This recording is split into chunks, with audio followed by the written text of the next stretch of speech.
Are you ready for this exponent challenge? Let's go. Okay, so we have simplified this expression.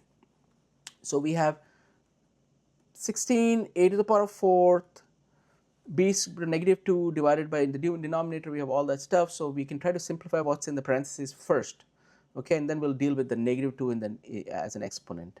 So let's just go ahead and write that out really quickly, and then I'm going to start simplifying. 16 a to the fourth b to the power of negative 2 divided by 2 a to the power of negative 1 b cubed to the power of negative 2. So the first thing we are going to do here is we can take our 2 and divide that into 16 8 times, and then we see these negative exponents, so let's go ahead and make them positive. The b to the power negative 2 will send it to the denominator, a to the power negative 1 will send it to the numerator.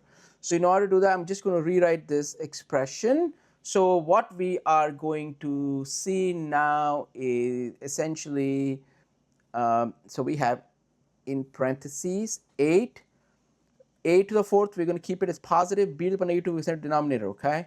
So we have b to the power of 2 now that's come to the denominator, and then what we have is we have b cubed in the denominator already, that is positive, and then we remember we had an a to the power negative 1 in the denominator, we're going to send it to the numerator and make that positive. So that's a to the power 1, that's now positive, and now we have all positive exponents, everything is great. So let's move on to the power of negative 2 now, but we have to simplify what's inside the parentheses, so let's do that. A to the power of, so let's just write x to the power of m times x to the power of n equals x to the power of m plus n. That is the rule we're going to follow. We're going to add them together.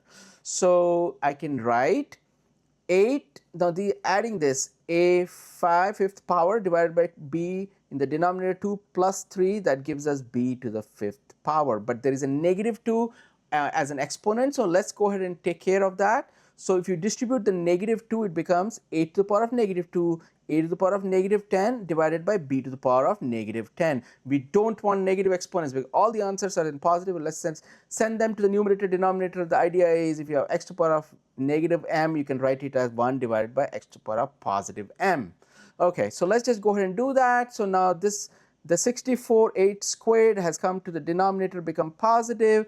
The a to the power of negative 10 comes to the denominator, becomes positive. A to the power of positive 10, b to the power of negative 10 goes to the numerator, becomes positive, b to the power of positive 10. So that is the final answer, b to the power of 10 divided by 64, a to the power of 10, which is choice number B right here, a to b to the power of 10 divided by 64, a to the power of 10. That's final answer. Any questions, let me know in the comments below. Have a nice day. Bye.